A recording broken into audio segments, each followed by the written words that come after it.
Abin da kowane saurayi ya kamata ya sani dangane da mace. A yau zan yi magana akan wani abu mai muhimmanci. Abin da kowane saurayi ya kamata ya sani game da mace. Domin dai ita mace ba littafi bace da za ka buɗe ka karanta shi sau ɗaya. A'a, mace duniya ce, tana da zurfi, tana da tushe, tana da hikima, tana kuma da sirri. Idan saurayi bai fahimci mace ba, to ba zai iya soyayya da ita ba, ba zai iya girmama ta ba, ba kuma za ka iya riƙe dangantaka ba. Bari fara daga farko. Na ɗaya, mace tana jin magana fiye da yadda take jin kyaututtuka. Mace tana jin ƙarfi a harshe na kulawa. Ba sa buƙatar kuɗi sosai fiye da kalmomin da suka fito daga zuciya. A lokacin da ka gaya mata kin yi kyau, na damu da ke, ki huta, na fahimce ki, waɗannan kalmomin suna cika mata zuciya fiye da kyaututtuka masu tsada. Abin da kowane saurayi ya kamata ya sani shine, ita wannan kalmar da ta fito daga cikin zuciyarka tana shiga zuciyarta ne kai tsaye. Sai na biyu, mace tana so a fahimce ta, ba wai a yi mata gyara ba. Samari da yawa suna so su gyara mace. Misali, haka zaki, a'a karki wancan, me yasa baki kamar wancan ba? Amma mace tana so kawai a fahimce ta, ba ta buƙatar a canza ta, ballantana kuma a gwada ta da wata. Samari, ku sani, mace tana buƙatar a fahimce ta kafin ka hana ta. Ka saurare ta, ka ba ta dama ta yi magana, ka nuna mata cewa baka gudu daga damuwarta. Wannan shine gini na soyayya mai albarka. Sai abu na uku, mace tana jin abu daga zuciyarta, ba da kunne ba. Ka faɗa mata magana ta kirki yau, sai kuma kai kuskure gobe. Zuciya tana tuna kuskure fiye da magana ta kirki. Ba laifi ba ne zuciyar mace ta yi taushi ko kuma ta yi rikodin. Mai rikodin ce, in mace ta ji nauyi a ɓangaren ka tana tunawa, in kuma ta samu kulawa tana ajiyewa, idan mace ta samu kariya tana aminta. Shi yasa samari ya kamata ka kula da lafazanka, domin kalmominka suna da nauyi a zuciyarta. Sai kuma abu na hudu, mace tana son tsaro, ba wai tsaro na jiki ba, a tsaro na zuciya. Tana so ta ji cewa kai mutum ne mai gaskiya, ba za ka cutar da ita ba, ba za ka yaudare ta ba, ba kuma za ka yi wasa da zuciyarta ba. Abin da ya fi daɗi a zuciyar mace shine jin wannan: ina tare da mutum wanda baya tsoratar da ni.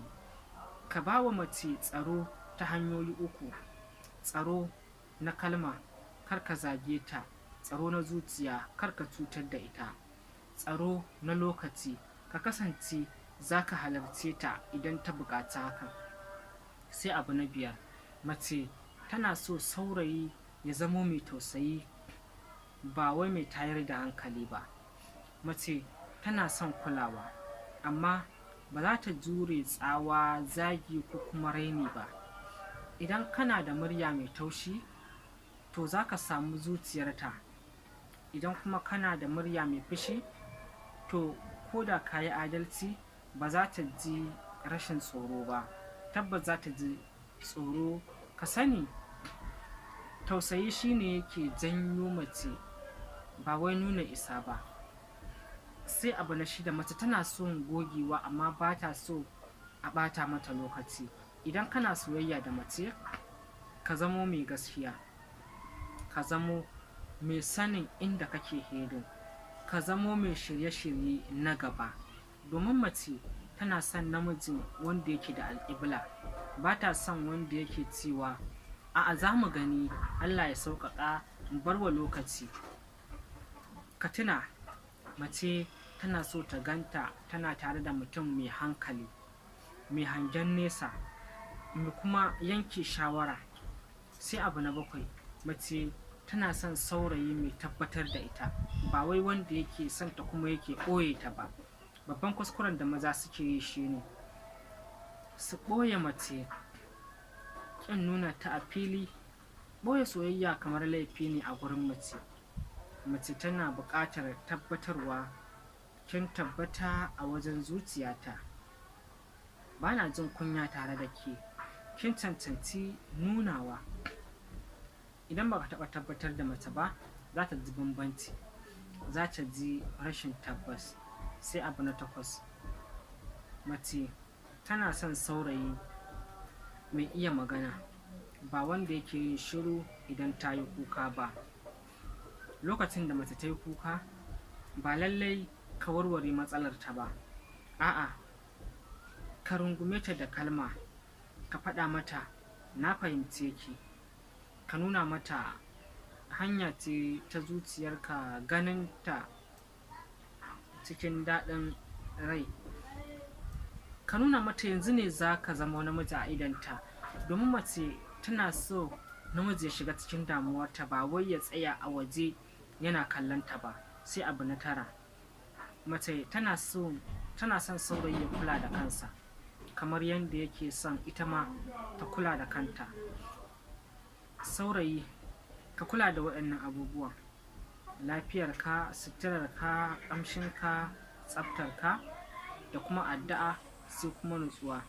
Domin mace tana lura da kai, kamar yadda kake tafiya, yadda kake kallonta, yadda ka buɗe ƙofar mota, yadda kake yi mata kirari, da kuma lokacin da ka yi haƙuri na lokacin da ta yi wani kuskure.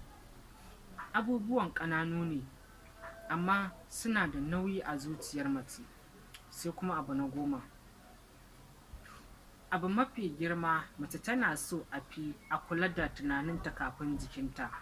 Mace tana jin daɗi idan an yi mata magana, an yi mata nasiha, an mayar mata da murmushi, an nuna tana da daraja, an kuma kula da damuwarta, kuma an yabi ra'ayinta, an yaba da muradinta da kuma hangen nesanta. Idan ka gyara zuciyar mace, jiki, soyayya, amincewa duk suna biyo baya.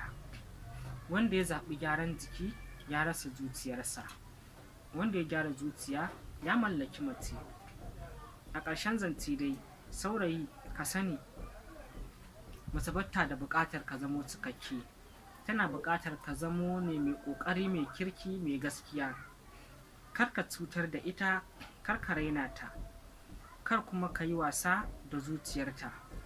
Ka kasance namiji mai nauyi, domin mace tana jin daɗi idan tana tare da mutum wanda yake da daraja.